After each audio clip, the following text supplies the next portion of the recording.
What's up guys, Austin here with part 3 of our Dri Tri series. After the row has been done, the 2,000 meters, totally crushed at a nice, steady, easy rate. You come over to the weight floor sweaty and ready to get right to the exercises. So our list of exercises, we've got them right here. We've got a series of bench hopovers, bench tap squats, step ups, push-ups, plank jack, and burpees. And we're going to be doing 2 rounds through all of these repetitions, which add up to 300 repetitions in total. So there's no cheating this order. We need to hit each of these one at a time and then start over for a total of 2 rounds. So let's go over general tips and strategies for each of these exercises, because believe it or not, there's little tiny tips you can use to sort of optimize certain exercises, make the most out of each one to keep you as charged and ready to run as possible. So first up, we've got the bench hop over. Now this one is one of the more trickier exercises to really knock out. And the idea with this move is we have to clear our feet over the bench as our hands grapple onto the top of the bench. So going from this side to this side and back. And we have to do that for 40 total times. So 20 on each side. Now the idea here, we have to clear our feet over, and that's sort of the only real thing that we have to make sure we do. And so the idea with this move is we want to make sure that we are not wasting excess energy to really kick our feet high in the air like this. Getting that big explosive jump and kick to the top is totally unnecessary. We want to try to keep our feet as low as we can as we clear the bench. So the idea is getting the feet just over the top, just over the top, just over.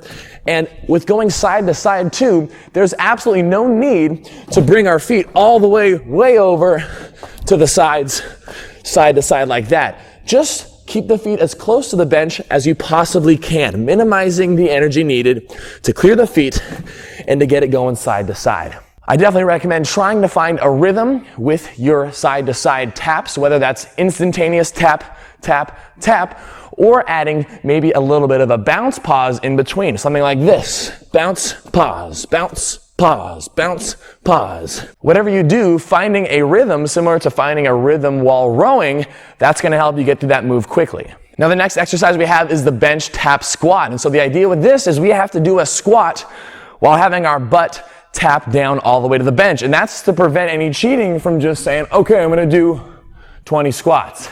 So your butt has to physically tap down to the bench each and every time. Now when it comes to working our leg muscles, yes, your leg muscles are worked as you contract your legs to stand yourself up from the squat. There's really no avoiding that.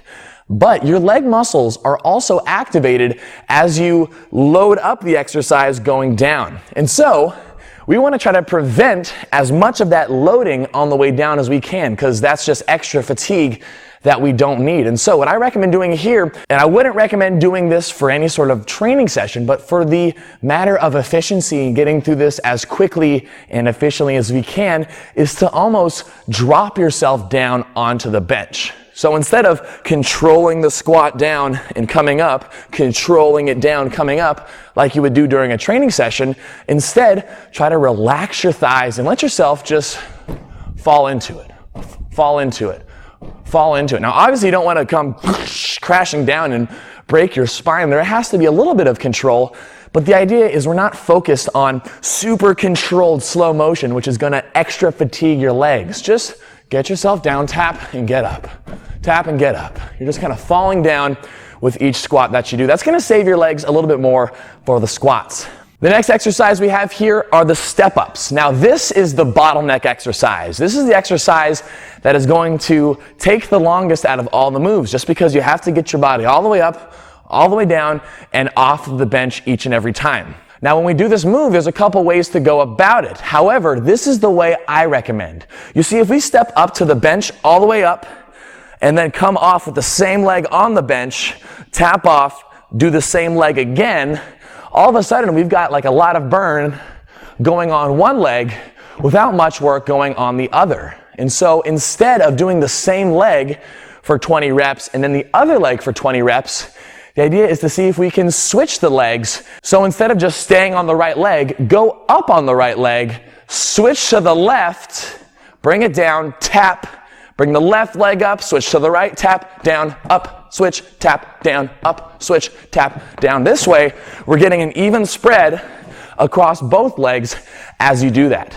Now you want to make sure that you don't cheat during this move and keep your legs bent like this the whole time. You have to stand all the way up. So just get into a rhythm.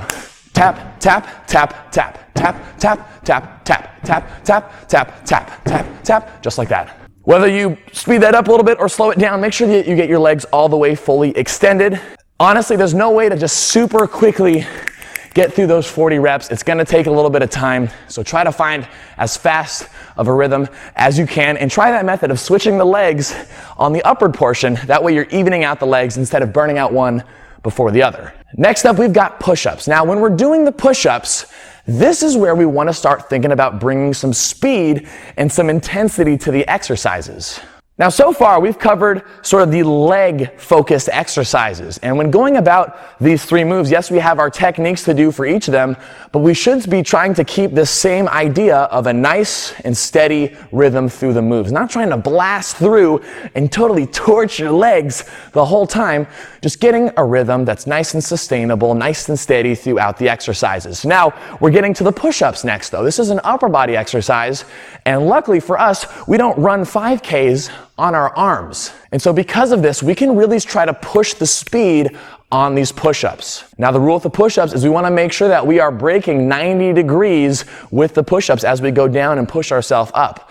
But as far as bringing a nice, slow, and steady rhythm to this, there's no need to do that. This is where you want to bring that push-up speed. And this is where having a lot of power and athletic training really pays off, because you can bring some real serious speed to these push-ups. So don't worry about crashing your chest all the way down to the floor. Just break past 90 and try to get those push-ups done as fast as you can. And what's great about that push-up position is that it allows you to go right down to your elbows, right into the plank jacks. And although the plank jacks do work your legs as you jump your feet in and out, we're working our legs in sort of a different way than you would whether you're squatting or running. We're going sort of more in this lateral plane as we hop the feet in and out. And just like the push-ups, I recommend trying to bring as much speed to this as you can. Finding that quick rhythm of tapping your feet out and in, out and in, out and in. Keeping your butt as low as you can. Don't cheat with the butt sky high in the air. And try to bust those out as fast as you can. Finishing the plank jacks puts you in an optimal position to go right into the final move, the burpees.